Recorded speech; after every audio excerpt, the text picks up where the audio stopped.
नमस्कार दोस्तों, आप सबका मैं अपने चैनल में स्वागत करती। आज की कहानी है मुंशी प्रेमचंद जी के द्वारा लिखा गया कहानी जेल। तो आइए कहानी को शुरू करते हैं।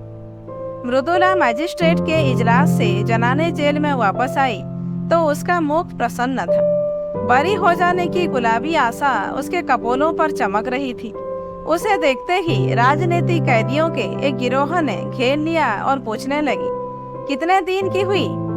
मृदुला ने विजय गर्व से कहा, मैंने तो साफ साफ कह दिया, मैंने धरना नहीं दिया। यूं आप जबरदस्त हैं, जो फैसला चाहे करे। ना मैंने किसी को रोका, ना पकड़ा, ना धक्का दिया, ना किसी ने आरजू मिन्नत ही की। कोई ग्राहक मेरे सामने आया ही नहीं। हाँ, मैं दुकान पर खड़ी जरूर थी। वहाँ कई वॉलेंटियर गिरफ्तार हो गए थे, जनता जमा हो गई थी, मैं भी खड़ी हो गई। बस थानेदार ने आकर मुझे पकड़ लिया। क्षमा देवी कुछ कानून जानती थी। बोली, मजिस्ट्रेट पुलिस के बयान पर फैसला करेगा। मैं ऐसे कितने ही मुकदमे देख चुकी। मृदुला ने प्रतिवाद किया। पुलिस वालों को मैंने ऐसा रगड़ा कि वह भी याद करेंगे। मैं मुकदमे की कार्रवाई में भाग ना लेना चाहती थी, लेकिन जब मैंने उनके गवाहों को सरासर झूठ बोलते देखा तो मुझसे जब्त न हो सका। मैंने उनसे जिरह करनी शुरू की। मैंने भी इतने दिनों घास नहीं खोदी है, थोड़ा सा कानून जानती हूँ। पुलिस ने समझा होगा यह कुछ बोलेगी तो है नहीं, हम जो बयान चाहेंगे देंगे। जब मैंने जिरह शुरू की तो सब बगले झांकने लगे। मैंने तीनों गवाहों को झूठा साबित कर दिया। उस समय जाने कैसे मुझे चोट सूझती गई। मजिस्ट्रेट ने थानेदार को 2-3 बार फटकार भी लगाई। वह मेरे प्रश्नों का उल जलूल जवाब देता था तो मजिस्ट्रेट बोल उठता था, वह जो कुछ पूछती है उसका जवाब दो। हजूर की बातें क्यों करते हो? तब मियाँ जी का मुंह जरा सा निकल आता था। मैंने सबों का मुंह बंद कर दिया। अभी साहब ने फैसला तो नहीं सुनाया, लेकिन मुझे विश्वास है बरी हो जाऊंगी। मैं जेल से नहीं डरती, लेकिन बेवकूफ भी नहीं बनना चाहती। वहाँ हमारे मंत्री जी भी थे और बहुत सी बहनें थी। सब यही कहती थी, तुम छूट जाओ। महिलाएं उसे द्वेष भरी आंखों से देखती हुई चली गईं। उनमें किसी की मियाद साल भर की थी, किसी की 6 मास की। उन्होंने अदालत के सामने जबान ही न खोली थी। उनकी नीति में यह अधर्म से कम न था। मृदुला पुलिस से जिरह करके उनकी नजरों में गिर गई थी। सजा हो जाने पर उसका व्यवहार क्षम्य हो सकता था, लेकिन बरी हो जाने में तो उसका कुछ प्रायश्चित ही न था। दूर जाकर एक देवी ने कहा, इस तरह तो हम लोग भी छूट जाते। हमें तो यह दिखाना है नौकरशाही से हमें न्याय की कोई आशा ही नहीं। दूसरी महिला बोली, यह तो क्षमा मांग लेने के बराबर है। गई तो थी धरना देने, नहीं दुकान पर जाने का काम ही क्या था? वॉलेंटियर गिरफ्तार हुए थे आपकी बला से, आप वहाँ क्यों गई? मगर आप कहती है मैं धरना देने गई ही नहीं। यह क्षमा मांगना हुआ साफ। तीसरी देवी मुंह बनाकर बोली, जेल में रहने के लिए बड़ा कलेजा चाहिए। उस वक्त तो वहाँ लुटने के लिए आ गई, अब रोना आ रहा है। ऐसी स्त्रियों को तो राष्ट्रीय कामों के नगीच ही ना आना चाहिए। आंदोलन को बदनाम करने से क्या फायदा? केवल क्षमा देवी अब तक मृदुला के पास चिंता में डूबी खड़ी थी। उन्होंने एक उद्दंड व्याख्यान देने के अपराध में साल भर की सजा पाई थी। दूसरे जिले से 1 महीना हुआ यहाँ आई थी। अभी मियाद पूरी होने में 8 महीने बाकी थे। यहाँ की 15 कैदियों में किसी ने उनका दिल से ना मिलता था। जरा सी बातों के लिए उनका आपस में झगड़ना, बनाव श्रृंगार की चीजों के लिए लेडी वार्डनों की खुशामदें करना, घर वालों से मिलने के लिए व्यग्रता दिखलाना उसे पसंद न था। वही कुत्सा और कनफुसकियों जेल के भीतर भी थी। वह आत्माभिमान जो उनके विचार में एक पॉलिटिकल कैदी में होना चाहिए, किसी में भी ना था। क्षमा उन सबों से दूर रहती थी। उसके जाति प्रेम का बराबर ना था। इस रंग में पगी हुई थी, पर अन्य देवियां उसे घमंडिन समझती थी और उपेक्षा का जवाब उपेक्षा से देती थी। मृदुला को हिरासत में आए 8 दिन हुए थे। इतने ही दिनों में क्षमा को उससे विशेष स्नेह हो गया था। मृदुला में वह संकीर्णता और ईर्षा न थी, ना निंदा करने की आदत, ना श्रृंगार की धुन, ना भद्दी दिल्लगी का शौक। उसके हृदय में करुणा थी, सेवा का भाव था, देश का अनुराग था। क्षमा ने सोचा था इसके साथ 6 महीने आनंद से कट जाएंगे, लेकिन दुर्भाग्य यहाँ भी उसके पीछे पड़ा हुआ था। कल मृदुला यहाँ से चली जाएगी, वहाँ फिर अकेली हो जाएगी। यहाँ ऐसा कौन है जिसके साथ घड़ी भर बैठकर अपना दुख दर्द सुनाएगी, देश चर्चा करेगी। यहाँ तो सभी के मिजाज आसमान पर है। मृदुला ने पूछा, तुम्हें तो अभी 8 महीने बाकी है बहन। क्षमा ने हसरत के साथ कहा, किसी न किसी तरह कट ही जाएंगे बहन, पर तुम्हारी याद बराबर सताती रहेगी। इसी 1 सप्ताह के अंदर तुमने मुझ पर न जाने क्या जादू कर दिया। जब से तुम आई हो मुझे जेल न मालूम होता था। कभी कभी मिलती रहना। मृदुला ने देखा क्षमा की आंखें डबडबाई हुई थी। ढाढ़स देती हुई बोली, जरूर मिलूंगी दीदी, मुझसे तो खुद ना रहा जाएगा। भान को भी लाऊंगी, कहूंगी चल तेरी मौसी आई है, तुझे बुला रही है, दौड़ा हुआ आएगा। अब तुमसे आज कहती हूँ बहन, मुझे यहाँ किसी की याद थी तो भान की। बेचारा रोया करता होगा, मुझे देखकर रूठ जाएगा। तुम कहाँ चली गई? मुझे छोड़कर क्यों चली गई? जाओ, मैं तुमसे नहीं बोलता, तुम मेरे घर से निकल जाओ। बड़ा शैतान है बहन, क्षण भर निचला नहीं बैठता, सवेरे उठते ही गाता है, झन्ना ऊता लय अमाला। छोलाज का मंदिर दिल में है। अब एक झंडी कंधे पर रख कर कहता है, ताली छला पीनी इलाम है, तो देखते ही बनता है। बाप को तो कहता है तुम गुलाम हो। वहाँ एक अंग्रेजी कंपनी में है, बार बार इस्तीफा देने का विचार करके रह जाते हैं, लेकिन गुजर बसर के लिए कोई उद्यम करना ही पड़ेगा। कैसे छोड़े? वहाँ तो छोड़ बैठे होते। तुमसे सच कहती हूँ, गुलामी से उन्हें घृणा है, लेकिन मैं ही समझाती रहती हूँ। बेचारे कैसे दफ्तर जाते होंगे, कैसे भान को संभालते होंगे।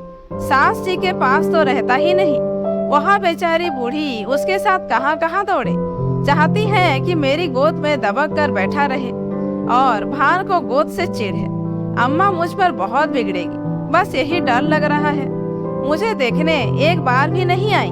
कल अदालत में बाबूजी मुझसे कहते थे तुमसे बहुत खफा है।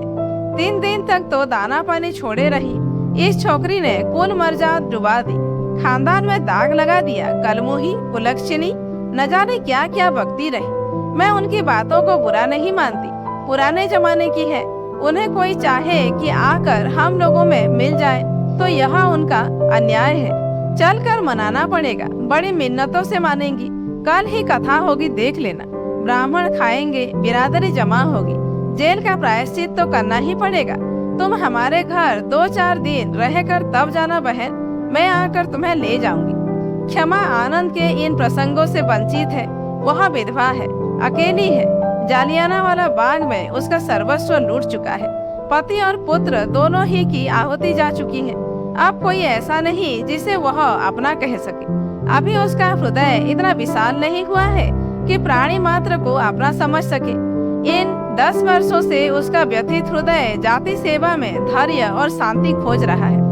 जिन कारणों ने उसके बसे हुए घर को उजाड़ दिया, उसकी गोद सूनी कर दी, उन कारणों का अंत करने, उनको मिटाने में वह जी जान से लगी हुई थी। बड़े से बड़े बलिदान तो वह पहले ही कर चुकी थी। अब अपने हृदय के सिवाय उसके पास होम करने को और क्या रह गया था?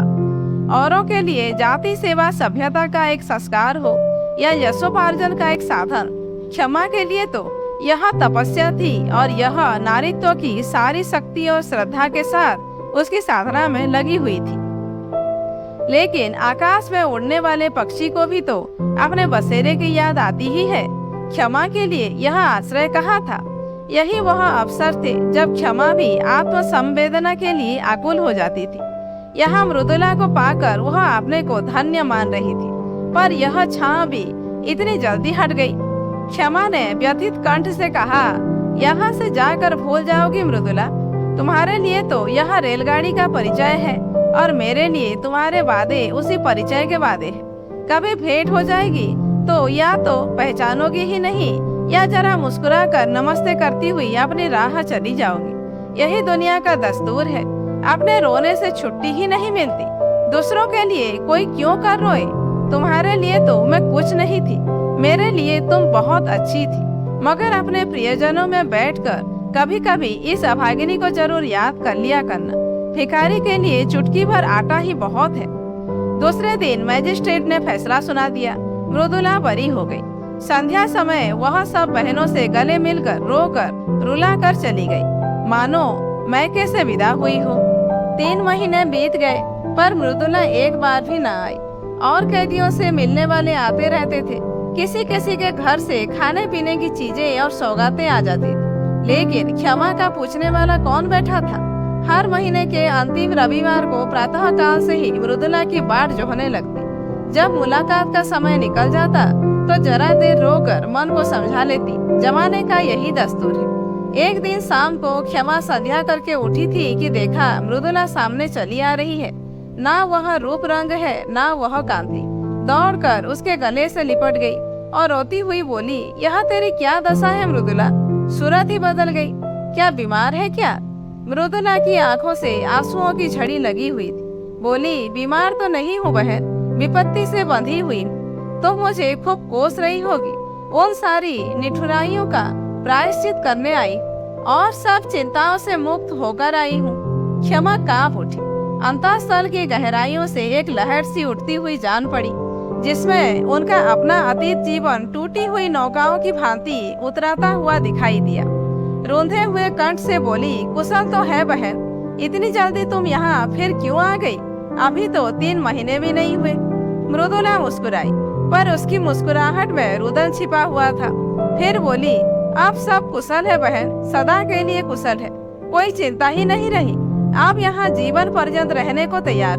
तुम्हारे स्नेह और कृपा का मूल्य अब समझ रही हूँ। उसने एक ठंडी सांस ली और सजल नेत्रों से बोली, तुम्हें बाहर की खबरें क्या मिली होंगी? परसों शहर में गोलियां चली। देहातों में आजकल संगीनों की नोक पर लगान वसूल किया जा रहा है। किसानों के पास रुपए है नहीं, दे तो कहाँ से दे? अनाज का भाव दिन दिन गिरता जाता है। 1.25 रुपए में मन भर गेहूं आता है। मेरी उम्र ही अभी क्या है? अम्मा जी भी कहती है कि अनाज इतना सस्ता कभी नहीं था। खेत की उपज से बीजों तक के दाम नहीं आते। मेहनत और सिंचाई इसके ऊपर। गरीब किसान लगान कहाँ से दे? उस पर सरकार का हुक्म है कि लगान कड़ाई के साथ वसूल किया जाए। किसान इस पर भी राजी है कि हमारी जमा जथा नीलाम कर लो, घर फुर्क कर लो, अपनी जमीन ले लो। मगर यहाँ तो अधिकारियों को अपनी कारगुजारी दिखाने की फिक्र पड़ी हुई है। वह चाहे प्रजा को चक्की में पीसी क्यों न डाले, सरकार उन्हें मना न करेगी। मैंने सुना है कि वह उल्टे और सह देती है। सरकार को तो अपने कर से मतलब है। प्रजा मरे या जिए उससे कोई प्रयोजन नहीं। अक्सर जमींदारों ने तो लगान वसूल करने से इनकार कर दिया है। अब पुलिस उनकी मदद पर भेजी गई है। भैरवगंज का सारा इलाका लूटा जा रहा है, मरता क्या ना करता।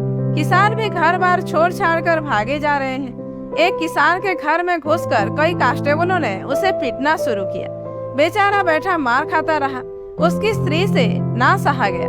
सामत किस मारी कांस्टेबलों को कुवचन कहने लगी। बस एक सिपाही ने उसे नंगा कर दिया। क्या कहूँ बहन, कहते शर्म आती है। हमारे ही भाई हमारी निर्दयता करे, इससे ज्यादा दुख और लज्जा की और क्या बात होगी। किसान से जब्त न हुआ, कभी पेट भर गरीबों को खाने को तो मिलता नहीं। इस पर इतना कठोर परिश्रम, ना देह में बल है ना दिल में हिम्मत। पर मनुष्य का हृदय ही तो ठहरा। बेचारा बेदम पड़ा हुआ था। स्त्री का चिल्लाना सुनकर उठ बैठा और उस दुष्ट सिपाही को धक्का देकर जमीन पर गिरा दिया। फिर दोनों में कुस्तम कुश्ती होने लगी। एक किसान किसी पुलिस के आदमी के साथ इतनी बेअदबी करे, इसे भला वह कहीं बर्दाश्त कर सकती है? सब कांस्टेबलों ने गरीब को इतना मारा कि वह मर ही गया। क्षमा ने कहा, गांव के और लोग तमाशा देखते रहे होंगे। मृदुला तीव्र कंठ से बोली, बहन, प्रजा की तो हर तरह से मरण है। अगर 10-20 आदमी जमा हो जाते तो पुलिस कहती हमसे लड़ने आए हैं, डंडे चलाने शुरू करती। और अगर कोई आदमी क्रोध में आकर एकाध कंकड़ फेंक देता तो गोलियां चला देती। 10-20 आदमी भून जाते, इसलिए लोग जमा नहीं होते। लेकिन जब वह किसान मर गया तो गांव वालों को तैस आ गया। लाठियां ले लेकर दौड़ पड़े और कांस्टेबलों को घेर लिया। संभव है 2-4 आदमियों ने लाठियां चलाई भी हो। कांस्टेबलों ने गोलियां चलानी शुरू कर दी। 2-3 सिपाहियों को हल्की चोटें आई। उसके बदले में 12 आदमियों की जानें ले ली गई और कितनों के ही अंग भंग कर दिए गए। इन छोटे छोटे आदमियों को इसीलिए तो इतने अधिकार दिए गए हैं कि उनका दुरुपयोग करे। आधे गांव का कत्लेआम करके पुलिस विजय के नगाड़े बजाती हुई लौट गई। गांव वालों की फरियाद कौन सुनता? गरीब है, बेबस है, अपंग है, जितने आदमियों को चाहो मार डालो। अदालत और हाकिमों से तो उन्होंने न्याय की आशा करना ही छोड़ दिया। आखिर सरकार ही ने तो कांस्टेबलों को यह मुहिम सर करने के लिए भेजा था। वह किसानों की फरियाद क्यों सुनने लगे? मगर आदमी का दिल फरियाद किए बगैर नहीं मानता। गांव वालों ने अपने शहर के भाइयों से फरियाद करने का निश्चय किया। जनता और कुछ नहीं कर सकती, हमदर्दी तो करती है। दुख कथा सुनकर आंसू तो बहाती है। दुखियारों को हमदर्दी के आंसू भी कम प्यारे नहीं होते। अगर आसपास के गांव के लोग जमा होकर उनके साथ रो लेते तो गरीबों के आंसू पूछ जाते। किंतु पुलिस ने उस गांव की नाकेबंदी कर रखी थी। चारों सीमाओं पर पहरे बिठा दिए गए थे। यह घाव पर नमक था। मारते भी हो और रोने भी नहीं देते। आखिर लोगों ने लाशें उठाई और शहर वालों को अपनी विपत्ति की कथा सुनाने चले। इस हंगामे की खबर पहले ही शहर में पहुंच गई थी। इन लाशों को देखकर जनता उत्तेजित हो गई और जब पुलिस के अध्यक्ष ने इन लाशों का जुलूस निकालने की अनुमति ना दी तो लोग और भी चिल्लाए। बहुत बड़ा जमाव हो गया। मेरे बाबूजी भी इसी दल में थे और मैंने उन्हें रोका, मत जाओ, आज का रंग अच्छा नहीं है। तो कहने लगे, मैं किसी से लड़ने थोड़े ही जा रहा हूँ। जब सरकार की आज्ञा के विरुद्ध जनाजा चला तो 50,000 आदमी साथ थे। उधर 500 सशस्त्र पुलिस रास्ता रोके खड़ी थी। सवार, प्यादे, सारंजट, पूरी फौज थी। हम निहत्तों के सामने इन नामर्दों को तलवारें चमकाते और झंकारते शर्म भी नहीं आती। जब बार बार पुलिस की धमकियां पर भी लोग ना भागे तो गोलियां चलाने का हुक्म हो गया। घंटे भर बराबर फैर होते रहे, पूरे घंटे भर तक। कितने मरे, कितने घायल हुए कौन जानता है। मेरा मकान सड़क पर है। मैं छज्जे पर खड़ी दोनों हाथों से दिल थामे कांपती थी। पहली बार चलते ही भगदड़ मच गई। हजारों आदमी बदहवास भागे चले आ रहे थे। बहन, वह दृश्य अभी तक आंखों के सामने है। कितना भीषण, कितना रोमांचकारी और कितना लज्जास्पद। ऐसा जान पड़ता था कि लोगों के प्राण आंखों से निकले पड़ते हैं। मगर इन भागने वालों के पीछे वीर व्रतधारियों का दल था जो पर्वत की भांति अटल खड़ा छातियों पर गोलियां खा रहा था और पीछे हटने का नाम न लेता था। बंदूकों की आवाजें साफ सुनाई देती थी और हर एक धाए धाए के बाद हजारों गलों से जय की गहरी गगनभेदी ध्वनि निकलती थी। उस ध्वनि में कितनी उत्तेजना थी, कितना आकर्षण, कितना उन्माद। बस यही जी चाहता था कि जाकर गोलियों के सामने खड़ी हो जाऊं और हंसते हंसते मर जाऊं। उस समय ऐसा भान होता था कि मर जाना कोई खेल है। अम्मा जी कमरे में भान को लिए मुझे बार बार भीतर बुला रही थी। जब मैं न गई तो वह भान को लिए हुए छज्जे पर आ गई। उसी वक्त 10-12 आदमी एक स्ट्रेचर पर हृदय की लाश लिए हुए द्वार पर आए। अम्मा जी की उन पर नजर पड़ी। समझ गई, मुझे तो सकता सा हो गया। अम्मा ने जाकर एक बार बेटे को देखा, उसे छाती से लगाया, चूमा, आशीर्वाद दिया और उन्मत्त दशा में चौरास्ते की तरफ चली, जहां से अब भी धाए और जय की ध्वनि बारी बारी से आ रही थी।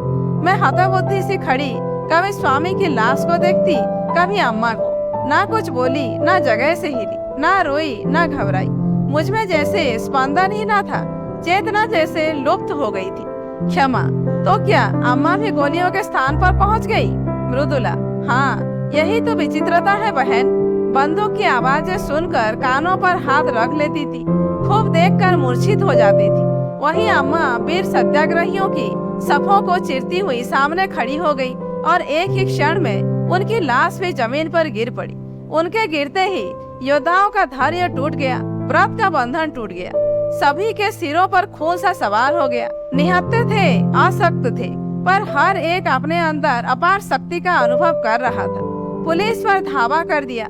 सिपाहियों ने इस बाढ़ को आते देखा तो होश जाते रहे, जाने लेकर भागे, मगर भागते हुए भी गोलियां चलाते जाते थे। भान छज्जे पर खड़ा था, न जाने किधर से गोली आकर उसकी छाती में लगी।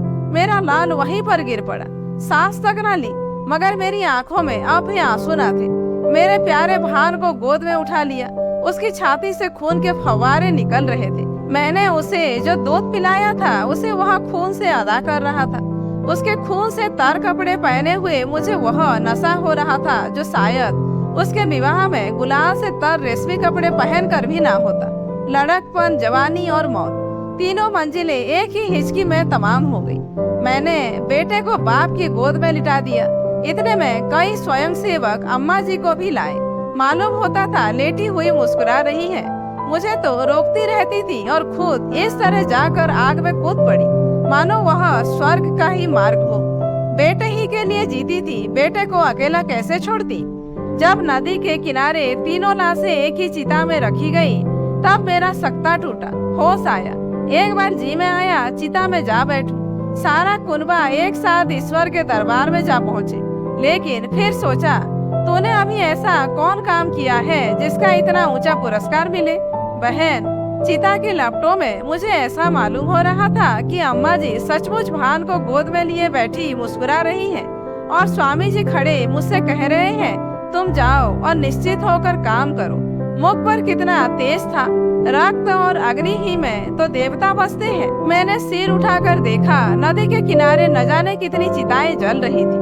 दूर से वह चितावली ऐसे मालूम होती थी मानो देवता ने भारत का भाग्य गढ़ने के लिए भट्टियां जलाई। जब चिताएं राख हो गई तो हम लोग लौटे, लेकिन उस घर में जाने की हिम्मत ना पड़ी। मेरे लिए अब वह घर घर न था। मेरा घर तो अब यह है जहाँ बैठी हूँ, या फिर वही चिता। मैंने घर का द्वार भी नहीं खोला, महिला आश्रम में चली गई। कल की गोलियों में कांग्रेस कमेटी का सफाया हो गया था। यहाँ संस्था बागी बना डाली गई थी। उसके दफ्तर पर पुलिस ने छापा मारा और उस पर अपना ताला डाल दिया। महिला आश्रम पर भी हमला हुआ, उस पर अपना ताला डाल दिया गया। हमने एक वृक्ष की छाह में अपना नया दफ्तर बनाया और स्वच्छंदता के साथ काम करते रहे। यहाँ दीवारें हमें कैद न कर सकती थी। हम भी वायु के समान मुक्त थे। संध्या समय हमने एक जुलूस निकालने का फैसला किया। कल के रक्तपात की स्मृति, हर्ष और मुबारकबाद में जुलूस निकालना आवश्यक था। लोग कहते हैं जुलूस निकालने से क्या होता है। इससे यह सिद्ध होता है कि हम जीवित हैं, अटल हैं और मैदान से हटे नहीं हैं। हमें अपने हार ना मानने वाले आत्माभिमान का प्रमाण देना था। हमें यह दिखाना था कि हम गोलियों और अत्याचार से भयभीत होकर अपने लक्ष्य से हटने वाले नहीं, और हम उस व्यवस्था का अंत करके रहेंगे जिसका आधार स्वार्थपरता और खून पर है। उधर पुलिस ने भी जुलूस को रोककर अपनी शक्ति और विजय का प्रमाण देना आवश्यक समझा। शायद जनता को धोखा हो गया हो कि कल की दुर्घटना में नौकरशाही का नैतिक ज्ञान जागृत कर दिया है। इस धोखे को दूर करना उसने अपना कर्तव्य समझा। वह यह दिखा देना चाहती थी कि हम तुम्हारे ऊपर शासन करने आए हैं और शासन करेंगे। तुम्हारी खुशी या नाराजगी की हमें परवाह नहीं। जुलूस निकालने की मनाही हो गई। जनता को चेतावनी दे दी गई कि खबरदार जुलूस में ना आना, नहीं दुर्गति होगी। इसका जनता ने वह जवाब दिया जिसने अधिकारियों की आंखें खोल दी होंगी। संध्या समय 50,000 आदमी जमा हो गए। आज का नेतृत्व मुझे सौंपा गया था। मैं अपने हृदय में एक विचित्र बल और उत्साह का अनुभव कर रही थी। एक अबला स्त्री जिसे संसार का कुछ ज्ञान नहीं, जिसने कभी घर से बाहर पांव नहीं निकाला, आज अपने प्यारों के उत्सर्ग की बदौलत उस महान पद पर पहुंच गई थी जो बड़े बड़े अफसरों को भी, बड़े से बड़े महाराजा को भी प्राप्त नहीं। मैं इस समय जनता के हृदय पर राज कर रही थी। पुलिस अधिकारियों की इसीलिए गुलामी करती है कि उसे वेतन मिलता है। पेट की गुलामी उससे सब कुछ करवा लेती है। महाराजा का हुक्म लोग इसलिए मानते हैं कि उससे उपकार की आशा या हानि का भय होता है। यह अपार जन समूह क्या मुझसे किसी फायदे की आशा रखता था? उसे मुझसे किसी हानि का भय था? कदापि नहीं। फिर भी वह कड़े से कड़े हुक्म को मानने के लिए तैयार था, इसलिए कि जनता मेरे बलिदानों का आदर करती थी, इसलिए कि उनके दिलों में स्वाधीनता की जो तड़प थी, गुलामी की जंजीरों को तोड़ देने की जो बेचैनी थी, मैं उस तड़प और बेचैनी की सजीव मूर्ति समझी जा रही थी। निश्चित समय पर जुलूस ने प्रस्थान किया। उसी वक्त पुलिस ने मेरी गिरफ्तारी का वारंट दिखाया। वारंट देखते ही तुम्हारी याद आई। पहले तुम्हें मेरी जरूरत थी, अब मुझे तुम्हारी जरूरत है। उस वक्त तुम मेरी हमदर्दी की भूखी थी, अब मैं सहानुभूति की भिक्षा मांग रही हूँ। मगर मुझ में अब लेस मात्र भी दुर्बलता नहीं है। मैं चिंताओं से मुक्त हूँ। मैजिस्ट्रेट जो कठोर से कठोर दंड प्रदान करे उसका स्वागत करूंगी। अब मैं पुलिस के किसी आक्षेप या असत्य आरोपण का प्रतिवाद न करूंगी, क्योंकि मैं जानती हूँ मैं जेल के बाहर रहकर जो कुछ कर सकती हूँ, जेल के अंदर रहकर उससे कहीं ज्यादा कर सकती हूँ। जेल के बाहर फूलों की संभावना है, बहकने का भय है, समझौते का प्रलोभन है, स्पर्धा की चिंता है। जेल सम्मान और भक्ति की एक रेखा है जिसके भीतर शैतान कदम नहीं रख सकता। मैदान में जलता हुआ अलाव वायु में अपनी उष्णता को खो देता है, लेकिन इंजन में बंद होकर वही आग संचालक शक्ति का अखंड भंडार बन जाती है। तो दोस्तों, आज की कहानी यहीं पर समाप्त होती है। कहानी कैसी लगी कमेंट करके जरूर बताइए। अच्छी लगी हो तो एक लाइक कीजिए, जानने वालों को शेयर कीजिए और ऐसे ही वीडियोज आगे देखने के लिए मेरे चैनल को सब्सक्राइब करना मत भूलिए।